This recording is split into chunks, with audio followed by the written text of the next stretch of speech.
Halo pemirsa, berjumpa lagi dengan kami di One News International TV One News.com. Israel mulai kebingungan setelah sahabat dekatnya, Amerika Serikat, diindikasikan akan mendukung kemerdekaan Palestina. Melalui rancangan resolusi PBB, Amerika Serikat dan banyak negara mayoritas Muslim menunjukkan dukungan untuk jalan menuju kemerdekaan Palestina. Informasi lainnya, pemerintah Jepang memprotes keras larangan perjalanan yang dikeluarkan Cina terhadap warganya untuk mengunjungi Jepang. Tokyo menilai langkah Beijing tidak sesuai dengan komitmen kedua negara dalam membangun hubungan strategis yang saling menguntungkan. Selengkapnya hanya di One News International.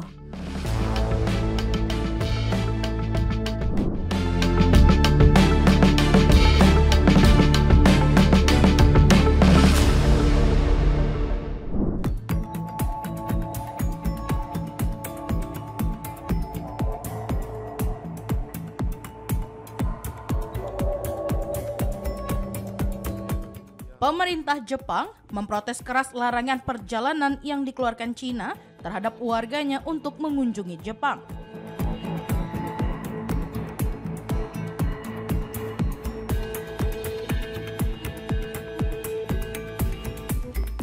Tokyo menilai langkah Beijing tidak sesuai dengan komitmen kedua negara dalam membangun hubungan strategis yang saling menguntungkan.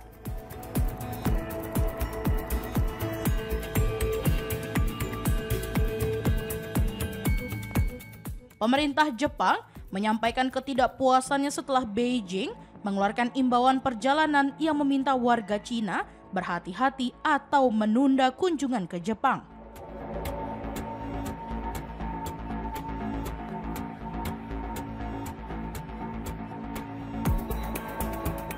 Juru bicara pemerintah Jepang, Minoru Kihara, pada Senin 17 November 2025 menyampaikan bahwa keputusan tersebut dianggap mengganggu pertukaran masyarakat dan bertentangan dengan arah hubungan yang selama ini ingin dibangun kedua negara.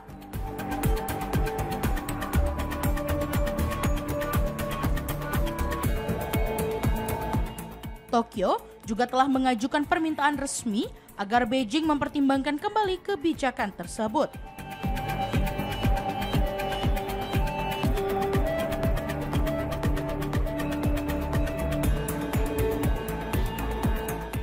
Langkah cepat dari Jepang muncul karena imbauan perjalanan itu dinilai bisa berdampak pada arus wisatawan dan hubungan bilateral, terutama ketika kedua negara berada dalam fase diplomasi yang sensitif.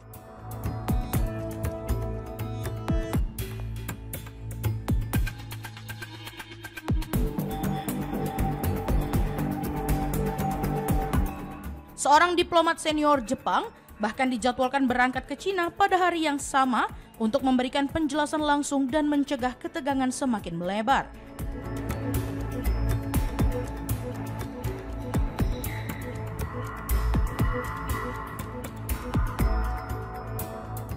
Setelah menyampaikan posisinya, Tokyo kemudian menguraikan latar belakang munculnya respon Beijing tersebut.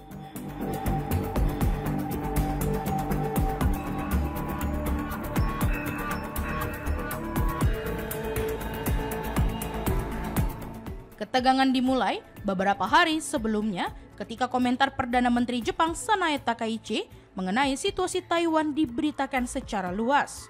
Komentar itu dipandang Cina sebagai bentuk dukungan terhadap Taiwan yang dianggap bertentangan dengan prinsip satu Cina.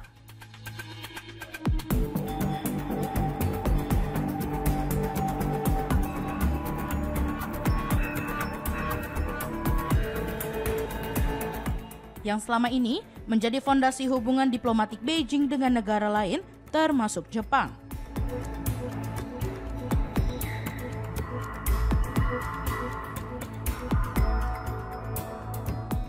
Pernyataan tersebut memicu kekhawatiran di Beijing karena isu Taiwan merupakan salah satu garis merah dalam kebijakan luar negerinya.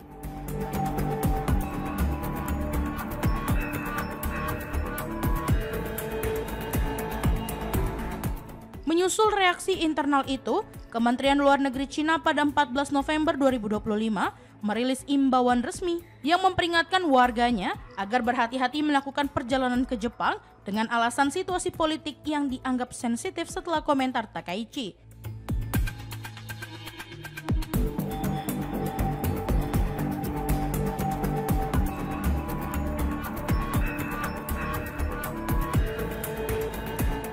Tokyo menilai bahwa peringatan perjalanan itu dibangun dari persepsi yang keliru mengenai posisi Jepang. Dan karena itu, mengirim diplomat untuk menjelaskan bahwa komentar Takaichi tidak mencerminkan perubahan kebijakan keamanan.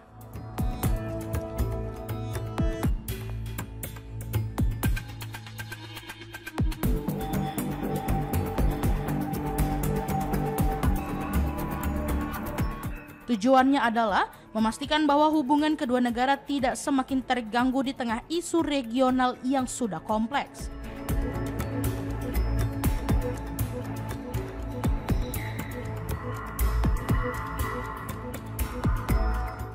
Situasi ini kembali menyoroti betapa sensitifnya topik Taiwan dalam hubungan Jepang-Cina.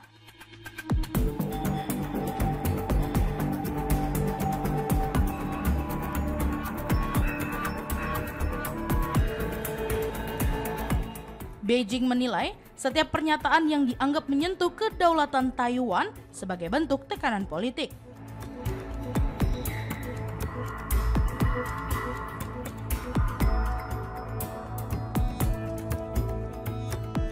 Sementara Jepang berusaha menegaskan bahwa stabilitas regional tetap membutuhkan komunikasi terbuka tanpa membatasi mobilitas masyarakat.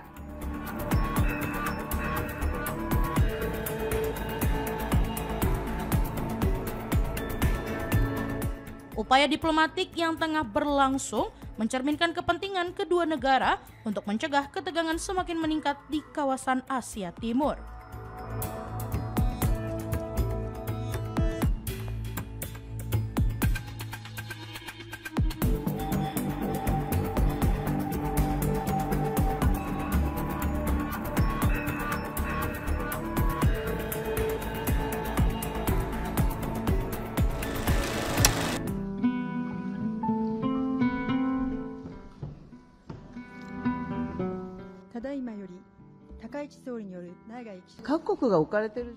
Kementerian Kebudayaan dan Pariwisata Tiongkok meminta warganya menunda perjalanan ke Jepang karena hubungan bilateral memburuk pasca pernyataan Perdana Menteri Sanae Takaichi mengenai Taiwan.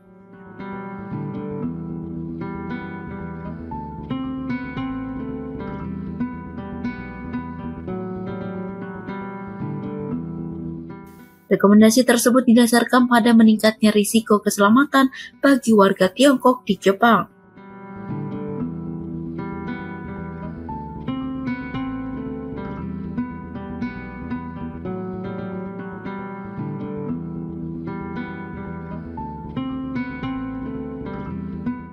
Sanae Takaichi sebelumnya menyampaikan di parlemen bahwa potensi serangan Tiongkok ke Taiwan dapat mengancam kelangsungan hidup Jepang.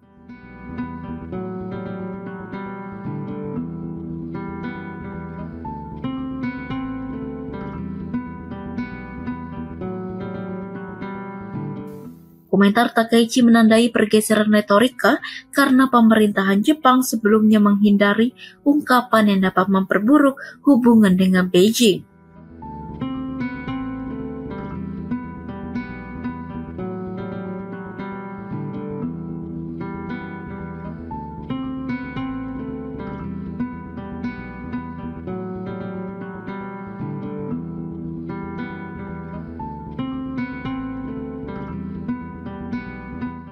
Beijing menilai pernyataan tersebut sebagai eskalasi yang tidak perlu dan memicu perselisihan diplomatik antara kedua negara.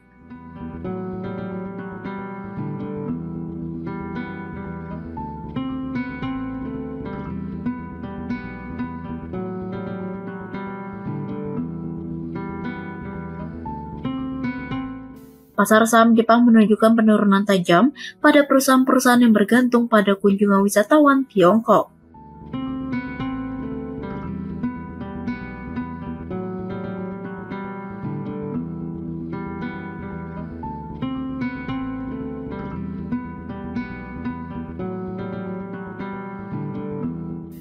Operator department store berada di jalur penurunan harian terbesar dalam lebih dari setahun.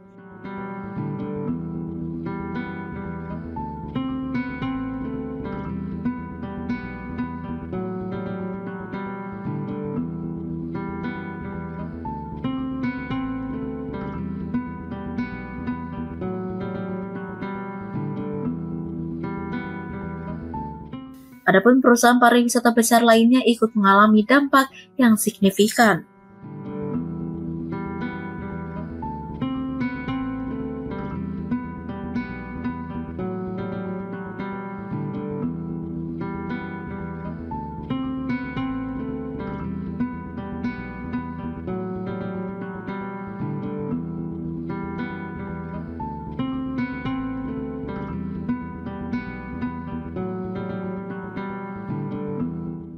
Taiwan berada sekitar 110 km dari pulau paling barat Jepang dan berdekatan dengan jalur laut penting bagi suplai energi negara tersebut.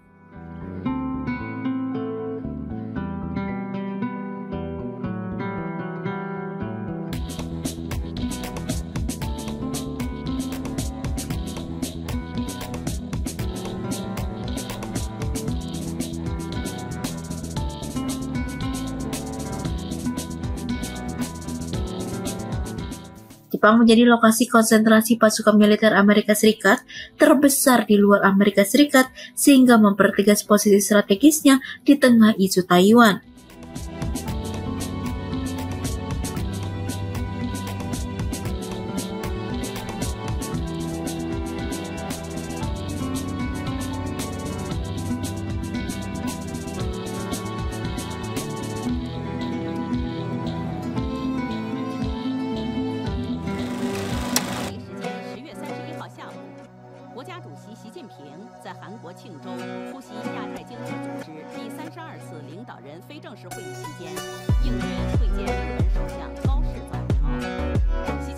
Hubungan antara Jepang dan Cina semakin memanas dalam beberapa pekan terakhir.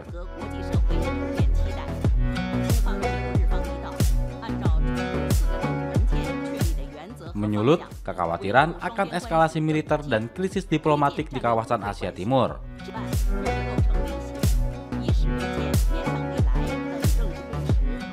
Ketegangan ini dipicu oleh kombinasi manuver militer, retorika, saling tuduh, dan dorongan dari kedua negara untuk memperkuat kemampuan pertahanan.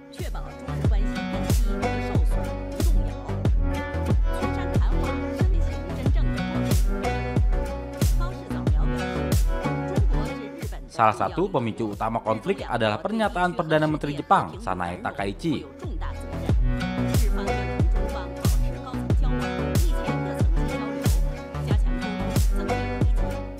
yang menyebut bahwa serangan Cina terhadap Taiwan bisa menjadi situasi yang mengancam kelangsungan hidup Jepang.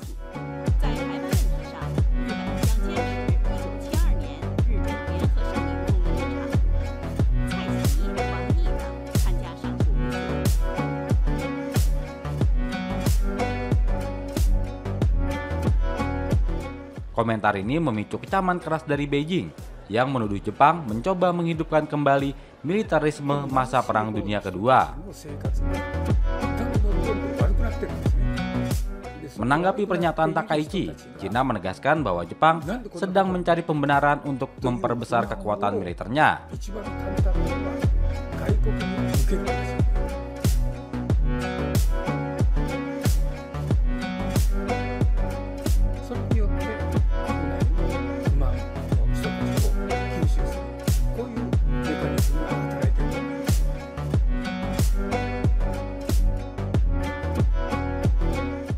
Juru bicara Kementerian Luar Negeri Cina meminta Jepang agar menghentikan upaya memperkuat militer dan kembali ke jalur pembangunan damai. Dalam ranah militer, aksi nyata memperlihatkan betapa serius kedua pihak menghadapi perselisihan ini.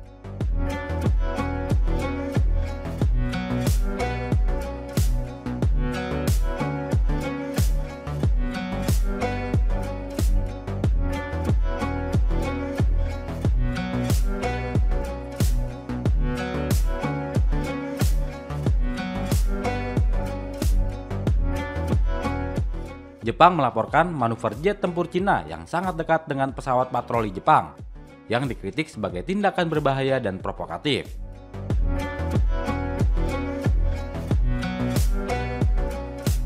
Sementara itu, Cina meningkatkan tekanan maritim. Kapal-kapal penjaga pantai Cina melakukan patroli di perairan sekitar Kepulauan Sengaku, sebuah wilayah yang diklaim oleh kedua negara.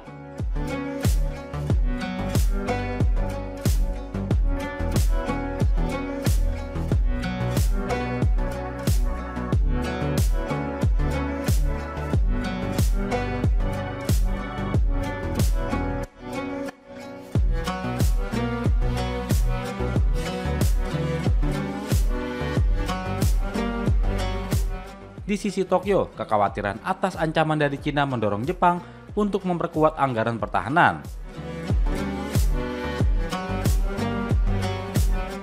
Rencananya, alokasi militer Jepang akan meningkat dalam 5 tahun ke depan, dengan fokus pada teknologi seperti drone dan kecerdasan buatan atau AI.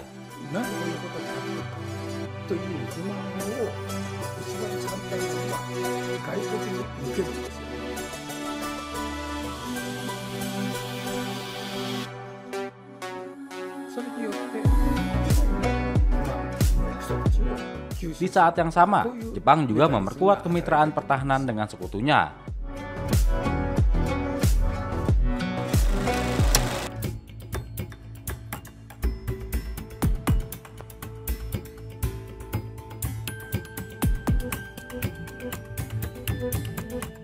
Perdana Menteri Hungaria, Viktor Orban, kembali menyoroti beban ekonomi yang ditanggung Uni Eropa akibat dukungan berkepanjangan untuk Ukraina, dan menilai bahwa blok tersebut harus segera mencari jalur diplomasi karena strategi pendanaan yang ada justru memperburuk kondisi internal Eropa.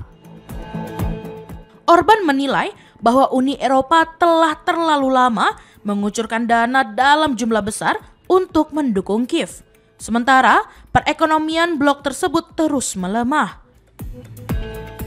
Ia mengingatkan bahwa sejak eskalasi konflik Moskow-Kiev pada Februari 2022, Brussels telah menghabiskan sekitar 180 miliar euro untuk menopang pemerintahan Presiden Volodymyr Zelensky.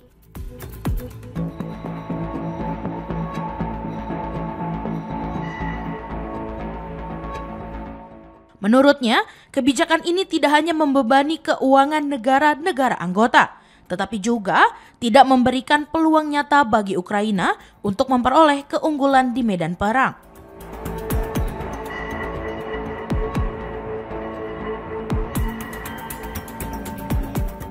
Ia menggambarkan kondisi itu sebagai situasi yang merugikan Eropa, terutama karena masalah korupsi di Ukraina dan ketiadaan anggaran yang dapat digunakan untuk memperbaiki daya saing ekonomi internal.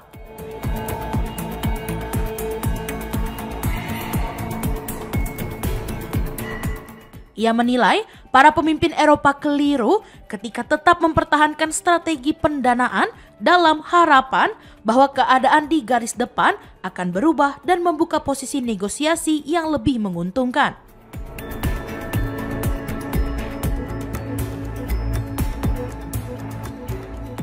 Tak hanya itu, Orban menilai dinamika yang ada justru lebih menguntungkan Rusia, sementara Eropa mengalami tekanan ekonomi yang semakin besar. Dalam penjelasannya, Orban juga menyinggung kegagalan Uni Eropa membangun jalur diplomasi langsung dengan Moskow.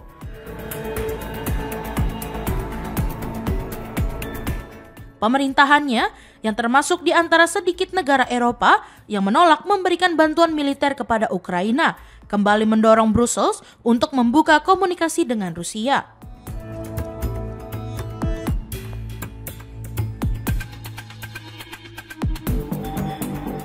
Ia mengatakan bahwa peluang menuju deeskalasi dapat meningkat jika Eropa ikut terlibat dalam upaya Presiden Amerika Serikat Donald Trump yang tengah mendorong penghentian pertempuran antara kedua belah pihak.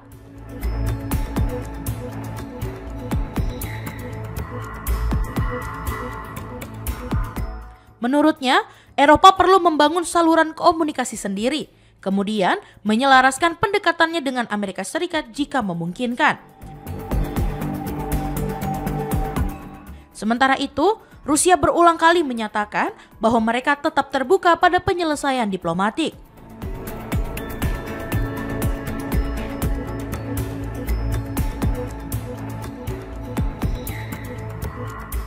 Moskow menegaskan bahwa setiap kesepakatan harus mencangkup pembahasan akar konflik, termasuk jaminan bahwa Ukraina tidak akan bergabung dengan NATO.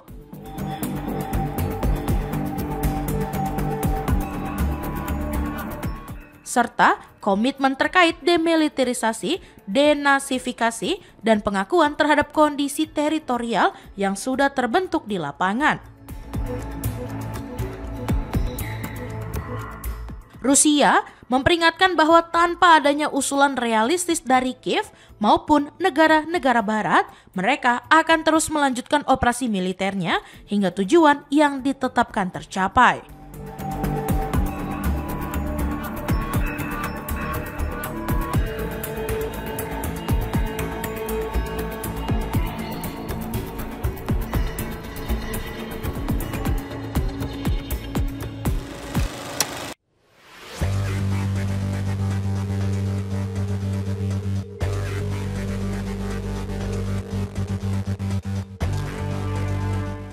Citra satelit yang dirilis pada hari Minggu 16 November menunjukkan pelabuhan Laut Hitam Rusia, Novorossiysk sebelum dan sesudah serangan pesawat nirawak Ukraina.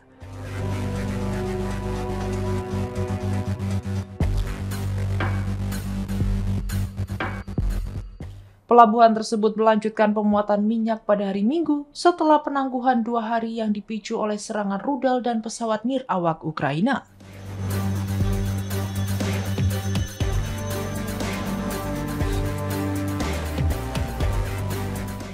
Kata dua sumber industri dan data LSEG menunjukkan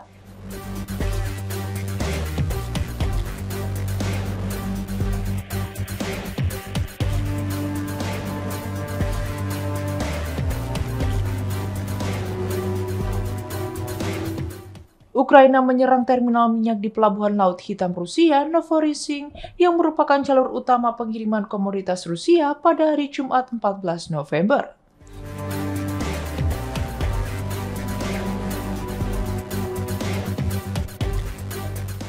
Serangan terhadap Novorossiysk, pusat ekspor laut hitam terbesar Rusia, merupakan serangan Ukraina paling merusak hingga saat ini terhadap infrastruktur ekspor minyak mentah laut hitam utama Rusia.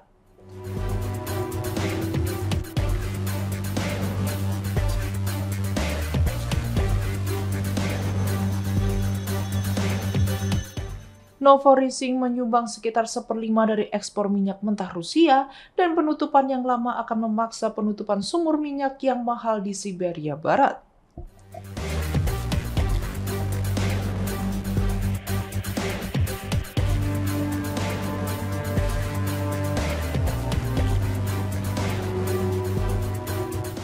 Sebuah langkah yang akan secara signifikan mengurangi jumlah minyak yang dikirim ke pasar dunia oleh eksportir terbesar kedua di dunia tersebut.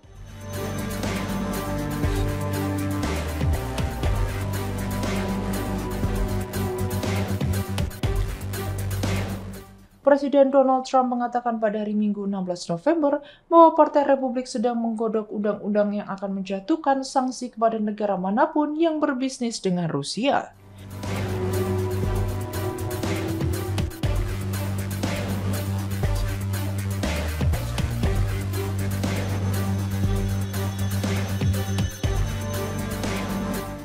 Dan ia mengatakan Iran mungkin akan ditambahkan ke dalam daftar tersebut.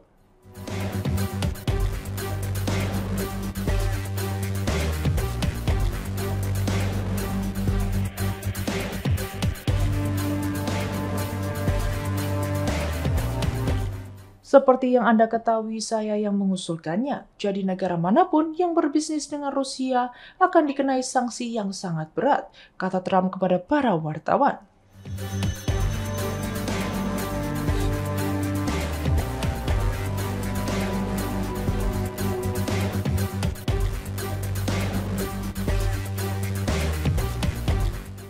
mereka mungkin akan menambahkan Iran ke dalam daftar itu, tambahnya.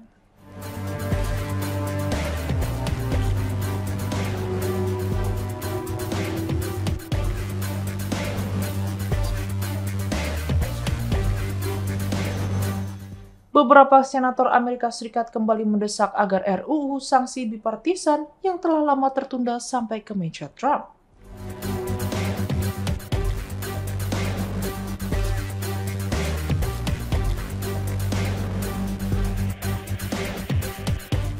RUU tersebut akan mengenakan tarif kepada negara-negara yang membeli minyak dan gas Rusia dan menjatuhkan sanksi kepada perusahaan-perusahaan internasional yang berbisnis dengan sektor energi Rusia.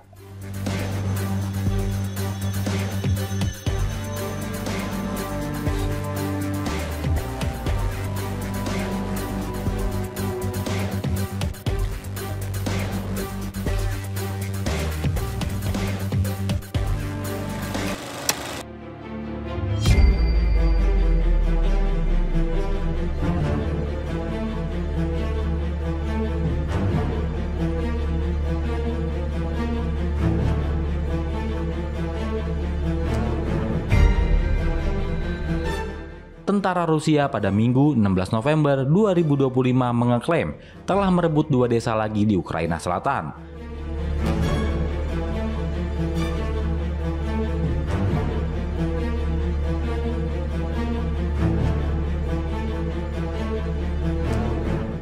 Ukraina Selatan merupakan wilayah di mana pasukan Rusia perlahan-lahan maju melawan pasukan Ukraina yang kalah jumlah.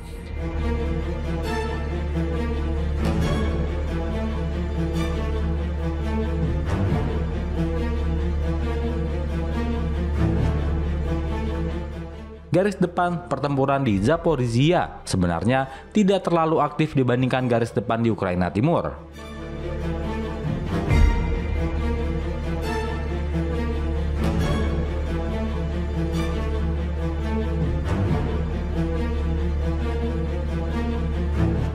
Hanya pasukan Rusia yang lebih lengkap dan lebih banyak jumlahnya daripada lawan mereka maju di kedua wilayah tersebut.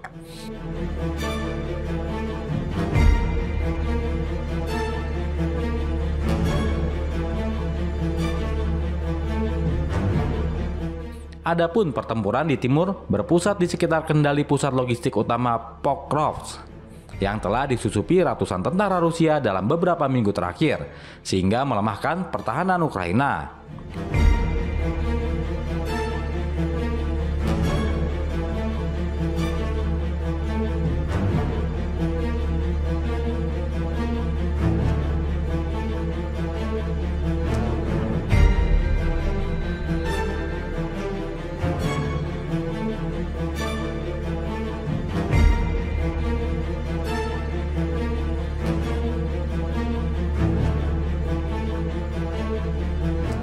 Pembicaraan damai antara Kiev dan Moskow saat ini menemui jalan buntu dan pertemuan puncak Budapest yang direncanakan antara Presiden Amerika Serikat Donald Trump dan mitranya dari Rusia Vladimir Putin tidak dilaksanakan.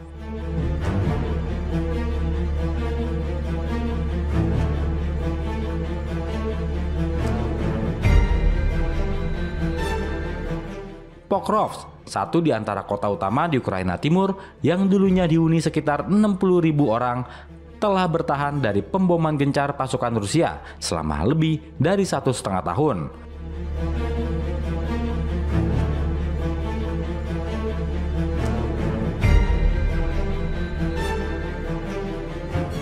Merebutnya akan memungkinkan Rusia untuk maju ke utara menuju kota-kota besar Ukraina.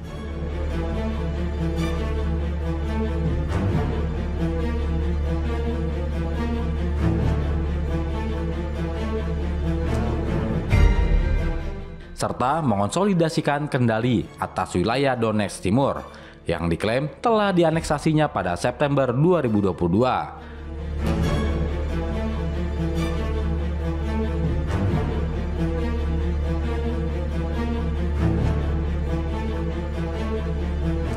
Peta sumber terbuka dari kelompok pemantau Ukraina, Deep State, menunjukkan pasukan Rusia maju dari utara, timur, dan selatan, sehingga menciptakan kesan pengepungan sebagian.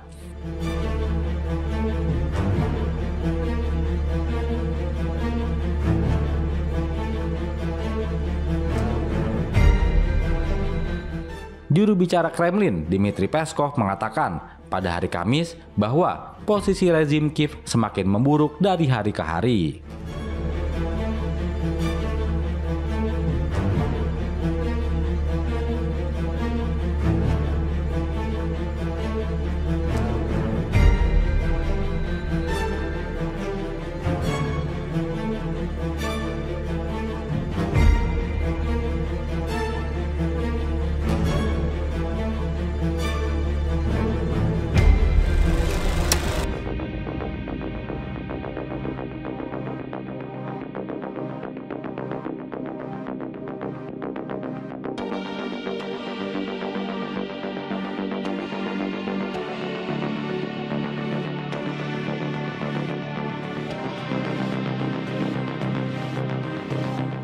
Perdana Menteri Israel Benjamin Netanyahu menegaskan tetap akan melakukan kunjungan ke New York meskipun statusnya masih diburu Pengadilan Kriminal Internasional atau ICC.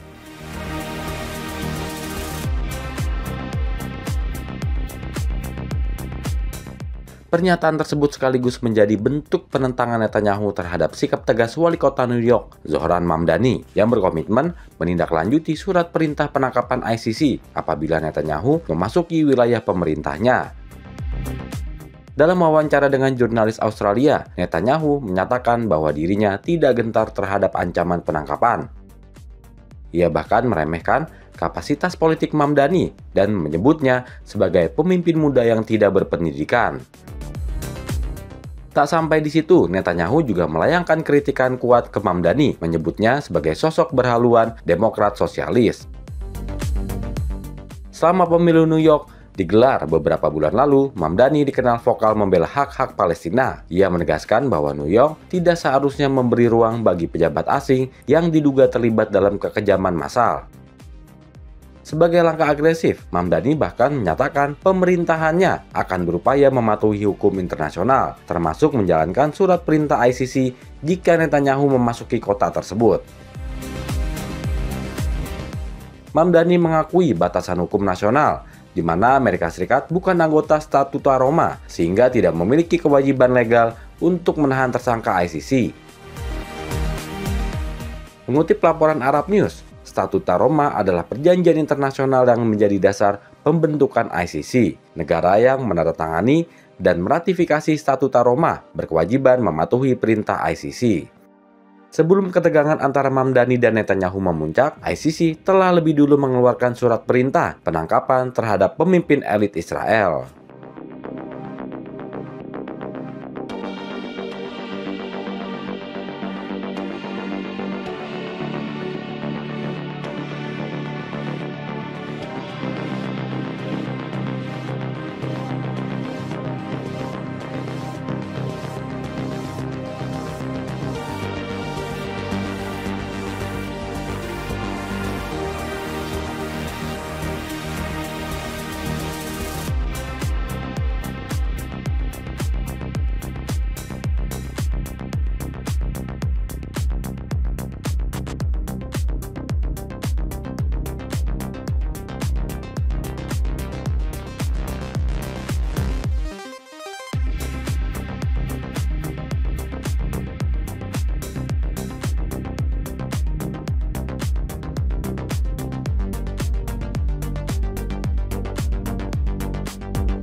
Israel mulai kebingungan setelah sahabat dekatnya, Amerika Serikat, diindikasikan akan mendukung kemerdekaan Palestina.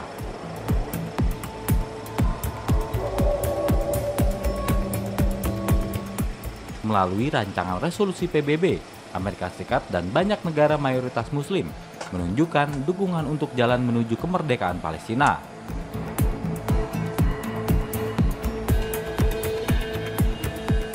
Dewan Keamanan PBB yang beranggotakan 15 orang memulai negosiasi pada 7 November 2025 untuk rancangan tersebut.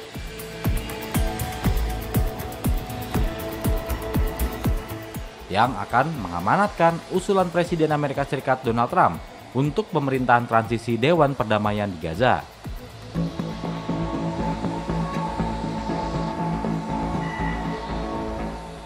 Untuk menangani isu-isu termasuk rekonstruksi pasca perang dan pemulihan ekonomi.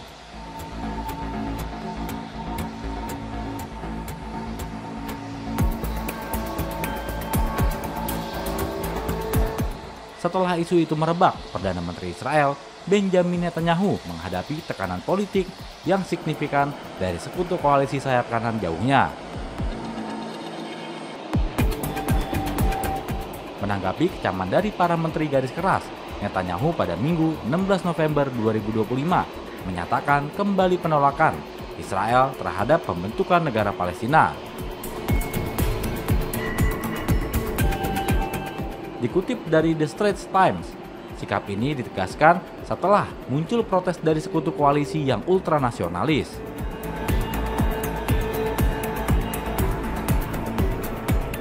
Sebelumnya, dua menteri sayap kanan, Itamar Ben-Gvir dan Bezalel Smotrich, secara terbuka menyerukan Netanyahu untuk mencela gagasan negara Palestina. Ben-Gvir bahkan mengancam akan keluar dari koalisi pemerintahan jika Netanyahu tidak mengambil tindakan yang tegas.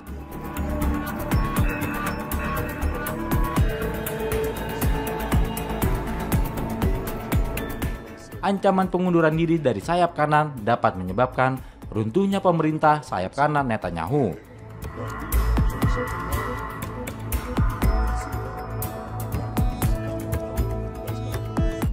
Jauh sebelum pemilu berikutnya yang dijadwalkan paling lambat pada Oktober 2026.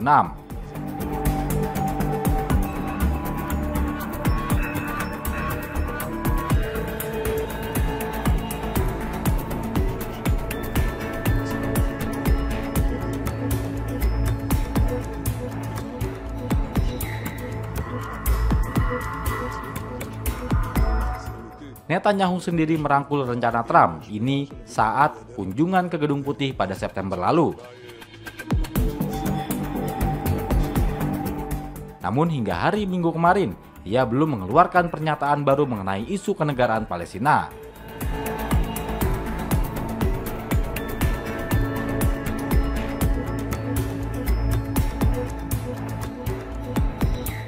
Netanyahu sempat berjanji akan merespons sejumlah negara barat, termasuk Prancis yang secara resmi mengakui negara Palestina pada bulan September.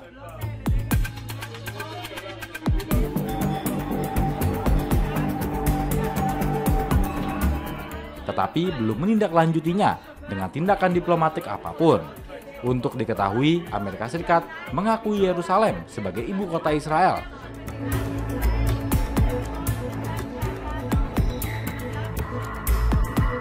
Sebuah langkah yang diumumkan oleh Presiden Donald Trump pada 6 Desember 2017.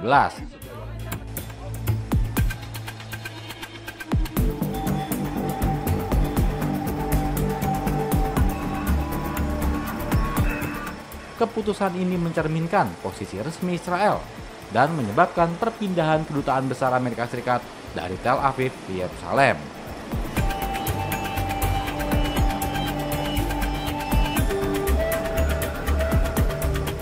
Yang secara efektif mengakui Yerusalem sebagai bagian dari Israel.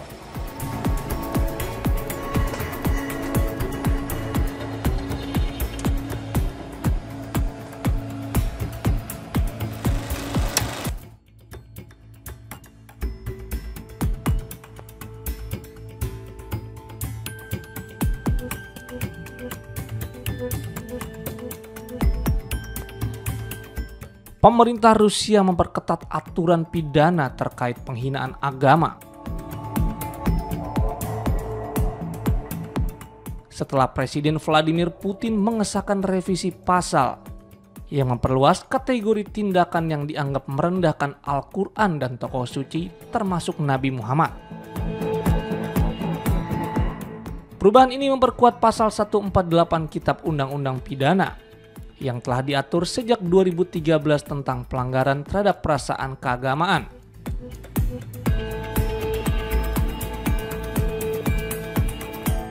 Sekaligus memberikan dasar hukum lebih luas bagi aparat untuk menindak berbagai bentuk penghinaan simbol religius. Dalam kebijakan terbaru tersebut, tindakan seperti pembakaran kitab suci, perendahan simbol agama, hingga pelecehan tokoh keagamaan kini dapat dikenai hukuman yang lebih berat. Pemerintah menyatakan bahwa aturan ini diterapkan untuk menjaga nilai tradisional dan stabilitas sosial, serta menegaskan bahwa perlindungan berlaku bagi seluruh agama yang memiliki kitab suci. Namun, sorotan publik tetap mengarah pada isu penghinaan terhadap Al-Quran yang beberapa kali memicu kontroversi di Rusia.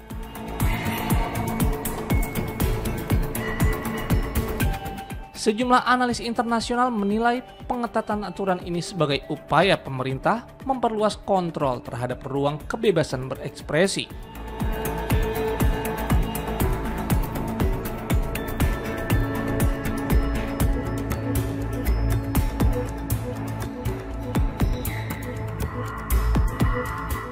Mereka menilai cakupan aturan yang semakin longgar dapat menimbulkan risiko kriminalisasi terhadap kritik atau tindakan yang tidak dimaksudkan sebagai penghinaan agama.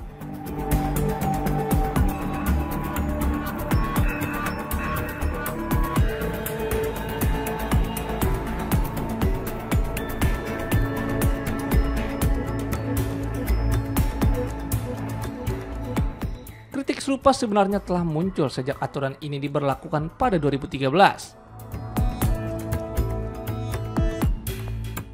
Karena dianggap memiliki definisi yang terlalu umum dan rentan terhadap penyalahgunaan.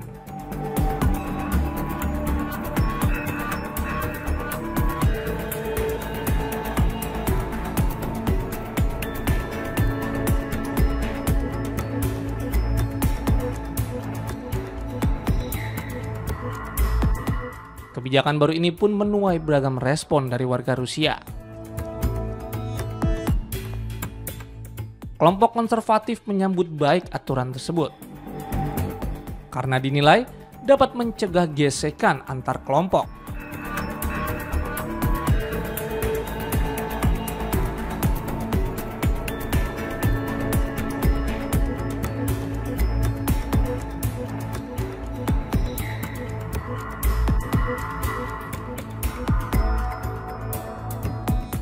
Sementara organisasi pembela kebebasan sipil menilai aturan ini dapat digunakan untuk membungkam suara yang tidak sejalan dengan pemerintah. Pengamat menilai langkah ini sejalan dengan strategi Kremlin, memperkuat narasi nilai tradisional di tengah situasi geopolitik yang memanas.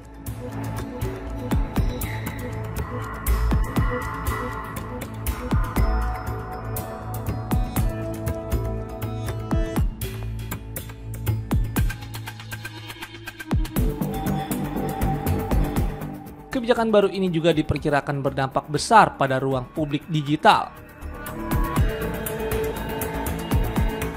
Karena berbagai bentuk konten kini berpotensi dikategorikan sebagai pelanggaran bila dianggap merendahkan keyakinan tertentu. Demikian informasi yang dapat kami sampaikan pemirsa. Terima kasih telah bergabung bersama kami. Sampai jumpa di One News Internasional berikutnya setiap pukul 8 malam hanya di kanal YouTube TV One News.com.